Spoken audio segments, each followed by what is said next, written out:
Today we have the new 25 Subaru Forester. And when I say new, I mean improved for 2025. It's mostly a really big stylistic facelift. They've changed the manufacturing and some adhesives and some of the way they do welding, making the chassis about 12% stiffer, so they say. I mean, my butt doesn't feel it.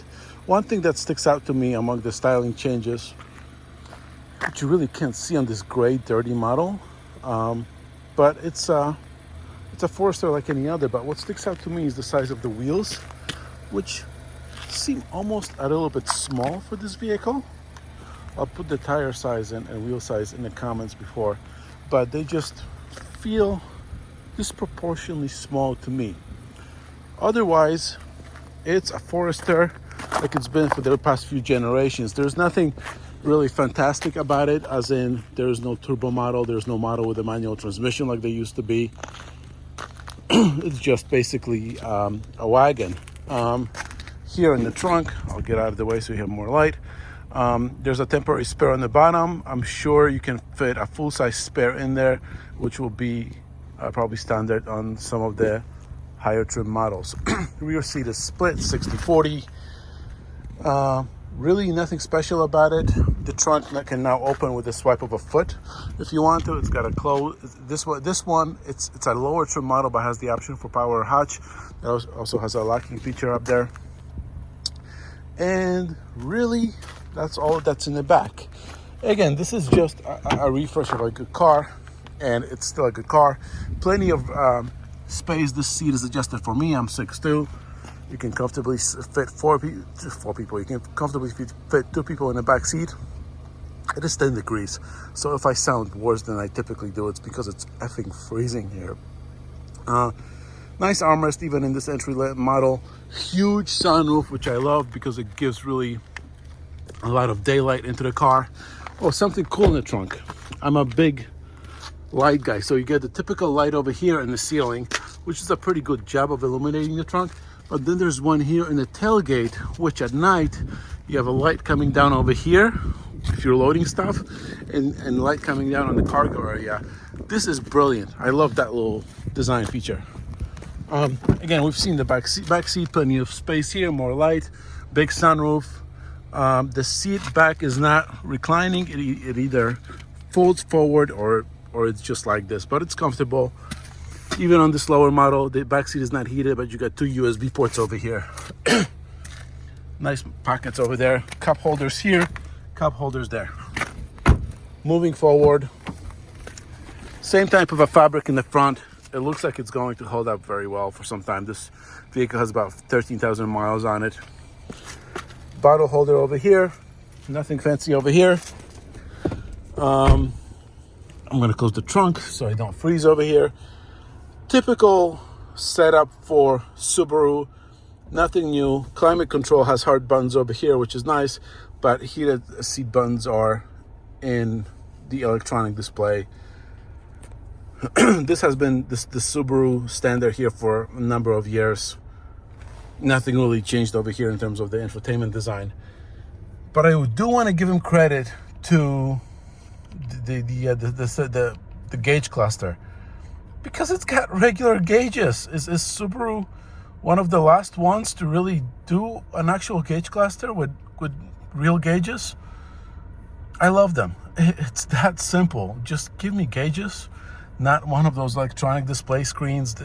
This is so simple and so clean. Please stick to this. Normal headlight on and off, normal wipers. This is a normal car, you know, no handbrake, but you get the electronic handbrake over here. Normal shifter, PRND.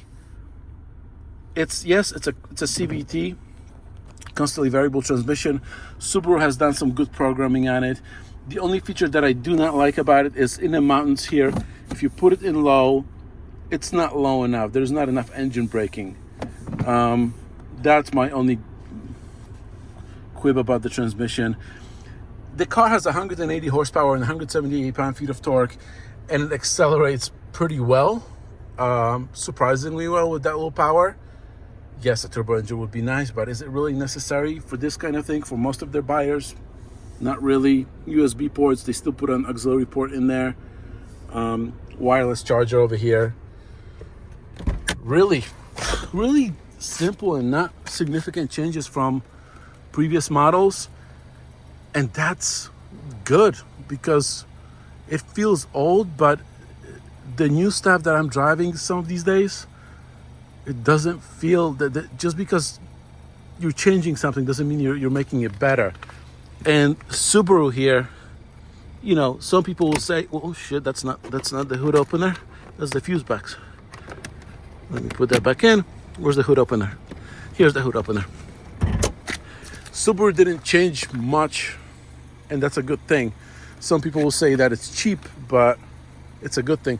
I do miss the frameless doors on the Subaru, but the frame doors are better because they're quieter, they close better and everything else. And there's still, you know, the visibility, let's go back into that. The windshield is huge, side windows are huge, sunroof's huge, backwards visibility is great. Typical Subaru Forester thing. Going back over here, there's a lot of room for an intercooler over here. I'm just saying, but instead of a turbocharged model, they just announced a hybrid model.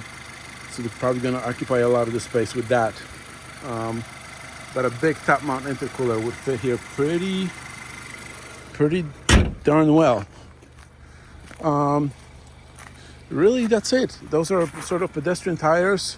The all-wheel drive system on these is pretty good, so it goes pretty well. And the, whatever the hell is out here, it's beginning of a mud season, end of snow season. Roof rack is nice. It's not that the one that like an Outback where these cross rails, where these roof rails become cross rails, but it's, you can add whatever else you want on it. And really, that's it about the Forester. It's the Forester it's always been. They did minimal changes, and that's good because that's what their buyers want, in my opinion. And I've already seen a lot of these on the road, and they will continue to keep selling well. I think it's one of Subaru's top 3 models behind the Crosstrek and the Outback. So slim, careful changes. Don't mess with success is their recipe here. Give me a turbo model. Bye.